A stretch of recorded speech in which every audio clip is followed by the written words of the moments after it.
இயேசு கிறிஸ்துவின் நாமத்தினால் உங்களை வாழ்த்துக்கிறோம். இந்த நல்ல நாளிலே ஆண்டவருடைய வார்த்தையை நாம் பார்க்கலாம். சங்கீதம் 37ஆம் அதிகாரம் 4ஆம் வசனம். கர்த்தரிடத்தில் மனமகிழ்ச்சியாயிரு, அவர் உன் இருதயத்தின் வேண்டுதல்களை உனக்கு அருளச் செய்வார். பிரியமானவர்களே, இந்த காலை வேளையில ஆண்டவர் உங்களோட பேசுகிற வார்த்தையை நாம் பார்க்கலாம். இன்றைக்கு ஆண்டவரிடத்தில் மனமகிழ்ச்சியாக இருக்கும்போது நீங்கள் சோர்வோட இருந்தால் நீங்கள் நன்மைகளை பெற்றுக்கொள்ள முடியாது. ஆண்டவரிடத்தில் மனமகிழ்ச்சியாக இருக்க வேண்டும். மனமகிழ்ச்சியாக இருக்கும்போது உங்கள் இருதயத்தின் வேண்டுதல்களை எல்லாம், உங்கள் விண்ணப்பங்களை எல்லாம் ஆண்டவர் உங்களுக்கு செய்து முடிப்பார். பிரியமானவர்களே, இன்றைக்கு ஆண்டவரிடத்தில் நாம் கேட்கிற காரியங்களை நாம் பார்க்கிறோம். சோர்வோட இது கிடைக்குமா, இது நடக்காது என்னுடைய வாழ்க்கையில் என்று நினைக்கிற வேளையில் நம்முடைய விசுவாசம் அந்த இடத்தில் கிரியை செய்ய முடியாது. நீ மனமகிழ்ச்சியோட, நீங்க துதியோட நீங்கள் விண்ணப்பத்தை செலுத்தும் போது அந்த விண்ணப்பம் கேட்கப்படுகிறது. உங்கள் இருதயத்தில் இருக்கிற வேண்டுதல்களை, விண்ணப்பங்களை கர்த்தர் நிறைவேற்றுவார் என்று வாக்கு கொடுக்கிறார். நம்முடைய வழிகளை நாம் கர்த்தருக்கு ஒப்பு கொடுக்க வேண்டும். ஆண்டவர் மேல் நம்பிக்கையா இருக்கும்போது அவர் காரியத்தை நம்முடைய வாழ்க்கையில் வாய்க்க பண்ணுகிற தேவனாய் இருக்கிறார். பிரியமானவர்களே, இன்றைக்கு நம்முடைய வாழ்க்கை யாரிடத்தில் ஒப்பு கொடுக்கிறோம்? நம்முடைய நம்பிக்கை யார் மேல இருக்கிறது? ஒரு பொருள் மேல நம்பிக்கை வைத்து கொண்டு இருக்கிறோமா? அழிந்து போகிற காரியத்துக்கு மேல் நீ நம்பிக்கையா இருக்கிறாயா? அப்படி நீ நம்பிக்கையா இருக்கும்போது உங்களுடைய வாழ்க்கையில் விண்ணப்பங்களுக்கு ஆண்டவர் பதில் கொடுக்க மாட்டார். பதிலை பெற்றுக்கொள்ள நம்முடைய வாழ்க்கையில் முடியாது. நம்முடைய வாழ்க்கை நீதியாக இருக்க வேண்டும். நீ நீதியாக இருக்கும்போது, உன் வாழ்க்கை நீதியாக இருக்கும்போது வெளிச்சத்தை போலவும் நியாயத்தை பட்ட பகலை போலவும் விளங்க பண்ணுவார் என்று வேதம் சொல்லுகிறது.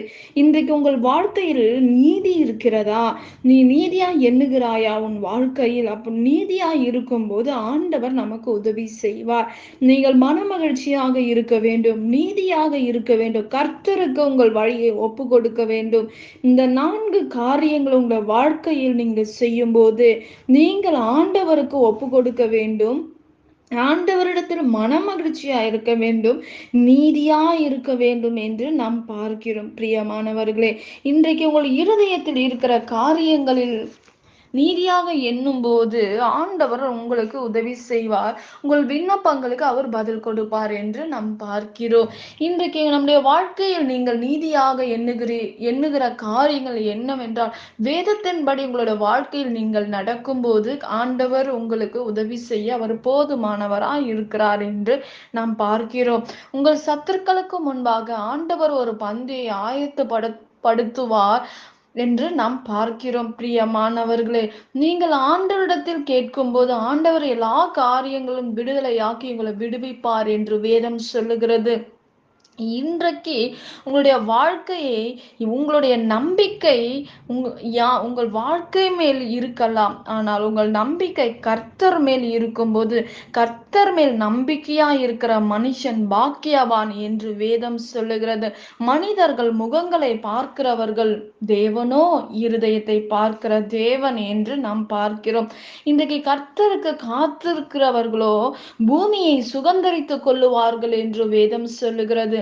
காத்திருப்பது நமக்கு பிடிக்காத ஒரு காரியமா இருக்கிறது. இந்த நாட்களிலே என்னுடைய தேவைகள் நடக்க வேண்டும், இந்த காரியங்கள் என்னுடைய வாழ்க்கையில் நடந்தா நான் இந்த காரியத்தை செய்வேன் என்று சொல்லுகிறோம் நம்முடைய வாழ்க்கையில். ஆனால் வேதம் சொல்லுகிறது, காத்திருக்கிற மனிதர்கள் ஏராளம். வேதத்தில் ஆபிரகாம் காத்திருந்தார், யோபு காத்திருந்தார், தாவீது காத்திருந்து பெற்றுக்கொண்டார் என்று வேதம் சொல்லுகிறது. ஆனால் நம்முடைய வாழ்க்கையில் நீதியாக இருக்க வேண்டும், நீங்க காத்திருக்க வேண்டும், நம்பிக்கையா இருக்க வேண்டும், மனமகிழ்ச்சியா இருக்க வேண்டும். நீ விசுவாசிக்கும் போது தேவனுடைய மகிமையை பார்க்க முடியும் என்று வேதம் சொல்லுகிறது. இன்றைக்கு கர்த்தரிடத்தில் நீ மனமகிழ்ச்சியா இரு, அவர் உன் இருதயத்தின் வேண்டுதல்களை உனக்கு அருளை பண்ணுவார் என்று, உனக்கு நிறைவேற்றுவார் என்று வேதம் சொல்லுகிறது.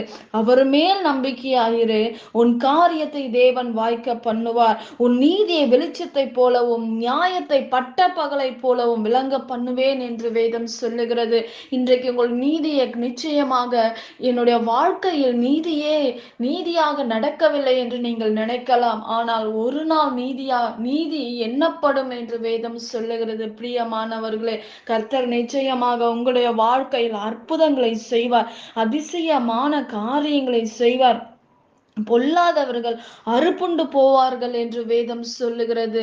பொறுமையாக காத்திருக்கிறவர்கள் பூமியை சுதந்தரித்துக் கொள்ளுவார்கள் என்று வேதம் சொல்லுகிறது. பிரியமானவர்களே, இன்றைக்கு ஆண்டவர் நீதிமானுக்கு விரோதமாக எழும்புகிற ஜனங்களை நான் அதமாக்குவேன் என்று வேதம் சொல்லுகிறது. இன்றைக்கு நீதியாக நீ எண்ணும் போது சோர்வு இல்லாதபடி கர்த்தருக்குள் மனமகிழ்ச்சியா இருக்கும்போது நீ கர்த்தரை நம்பி நன்மை செய்யும் போது நீ தேசத்தை குடியிருக்கிற காரியங்களை தரித்து கொள்ளுவார் என்றுமே ஆண்டவர் சொல்லுகிறதை நாம் பார்க்கிறோம். பிரியமானவர்களே, இன்றைக்கு நம்முடைய வாழ்க்கை இன்றைக்கு சோர்வோடு வேதனையோடு இருந்தா நீ நன்மையை பார்க்க முடியாது.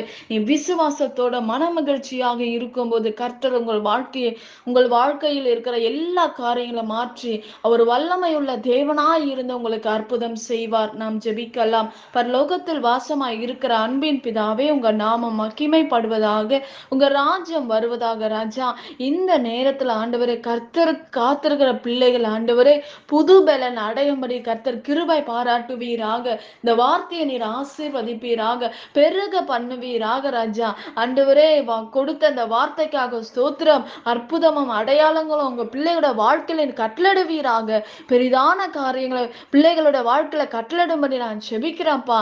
ஆண்டவரே, உங்களுடைய காரியத்துல மனமகிழ்ச்சியா இருக்க எங்களுக்கு உதவி செய்வீராகப்பா. நன்மைக்கு ஏதுவான காரியங்களை கட்டளிடுவீராக. உங்க மேல நம்பிக்கையா இருக்கிற பிள்ளைகளோட வாழ்க்கையில அற்புதங்கள் நடக்கட்டும் ராஜா, அதிசயங்கள் நடக்கட்டும்ப்பா. எல்லா தடைகளை மாற்றுங்க ஆண்டவரே. எல்லா பண தேவைகளை சந்திங்க ஆண்டவரே. பிள்ளைகளை ரத்த கோட்டைகளை மறைப்பீராக. சமாதானத்தை கட்டளிடுவீராக. அதிசயமான காரியங்கள் குடும்பங்களை நடக்கும்படி நான் ஜெபிக்கிறேன். எல்லா பிரிவின் ஆவிகள் கர்த்தாவே கட்டப்பட்டு போவதாக ராஜா. எல்லாவற்றையும் உங்க கரத்துல ஒப்பு கொடுக்கிறேன். உங்க நாமம் மகிமைப்படுவதாக. இயேசுவின் நாமத்தில் வேண்டுகிறோம் எங்கள் ஜீவனுள்ள நல்ல பிதாவே, ஆமேன். கர்த்தர் தாமே உங்களை ஆசீர்வதிப்பாராக. ஆமேன்.